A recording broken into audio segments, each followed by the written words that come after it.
Chapter 3. Revelations and Suspicions. The next day, the extraterrestrials used their advanced virtual reality technology to show the humans what life was like on Thanatos. Immersed in the simulation, the humans were transported to a vibrant and complex world. The virtual reality recreated vast landscapes with serene oceans, majestic mountains, and lush forests. Floating cities harmoniously combined technology and nature, with sleek, crystalline buildings interspersed with hanging gardens and bodies of water. The inhabitants of Thanatos led peaceful and balanced lives, dedicating themselves to science, art, and exploration. The simulation showed cultural festivals, collaborative learning sessions, and advanced laboratories where technological innovations were developed. The coexistence between humans and extraterrestrials without protective suits continued smoothly, indicating an unexpectedly welcome biological compatibility. As part of the visit protocol, a layover at a lunar base was scheduled before returning to Earth for a quarantine period. This measure, designed to ensure the safety of both species, reflected the prudence and care with which this historic interaction was handled. As the days went by, the human crew explored Acheron in different teams. General Marcus, observant and meticulous, noticed several peculiarities during his explorations. Some questions he asked about the ship were not satisfactorily answered, which aroused his suspicions.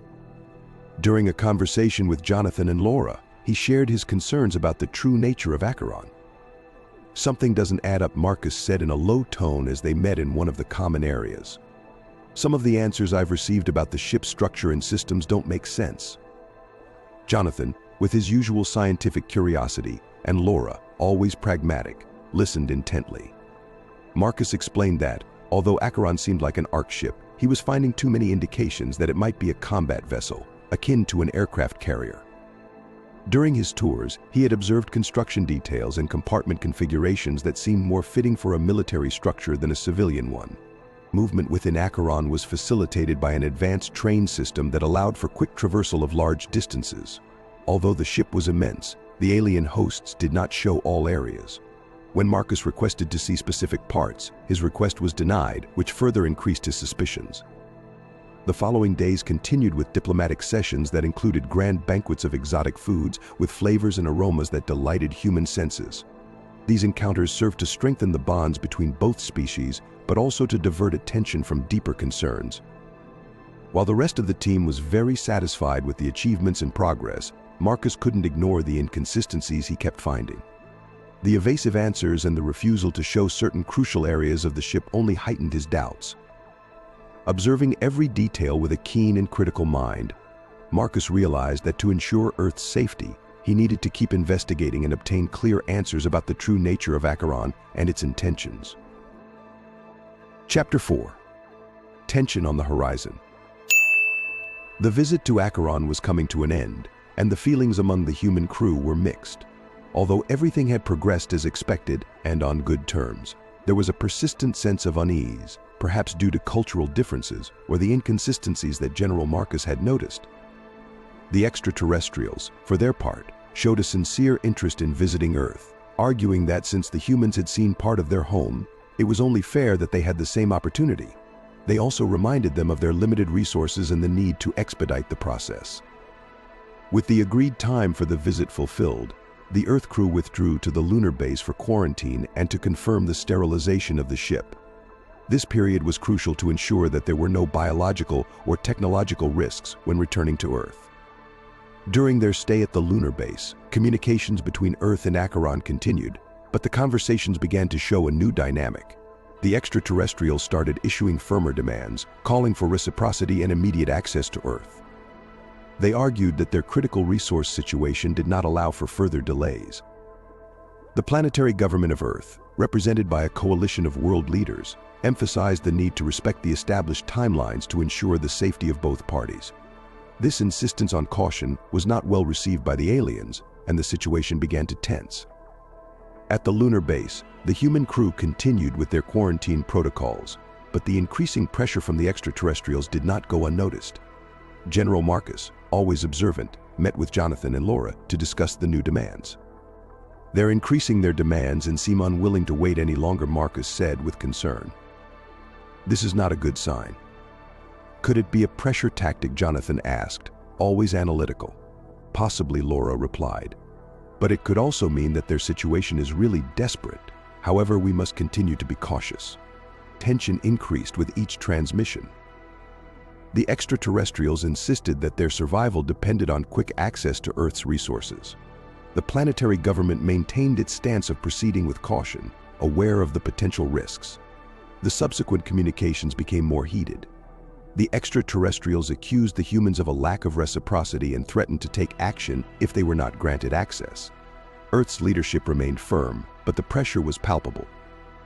The situation reached a critical point when the extraterrestrials began to mobilize near lunar orbit, a move interpreted as an attempt at intimidation. Amid this growing tension, the crew at the lunar base continued with their analyses and monitoring. The urgency to find a peaceful solution became increasingly pressing.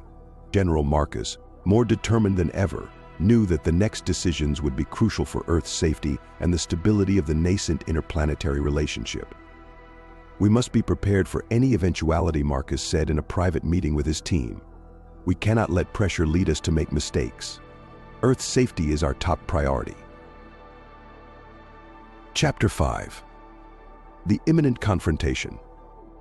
Communications did not improve, and the tension intensified each day. In response, Earth's government significantly increased defense spending. The entire world was on high alert, fearing a possible direct threat.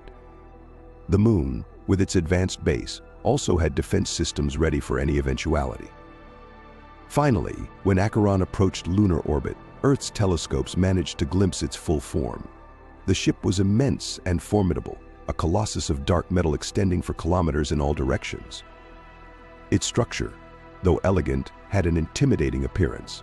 Towers and spires rose from its surface, interspersed with shining panels that captured and reflected starlight. Surrounding Acheron were several smaller ships. These appeared to be performing protection, maintenance, and repair functions. They moved nimbly around the giant, adjusting components and ensuring its operability. Upon closer inspection, Earth's telescopes revealed the presence of multiple cannons distributed along Acheron's structure, reinforcing the suspicion that it was a combat vessel.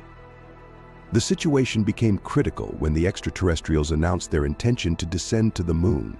This declaration, made without seeking authorization, was taken as a show of force, a warning.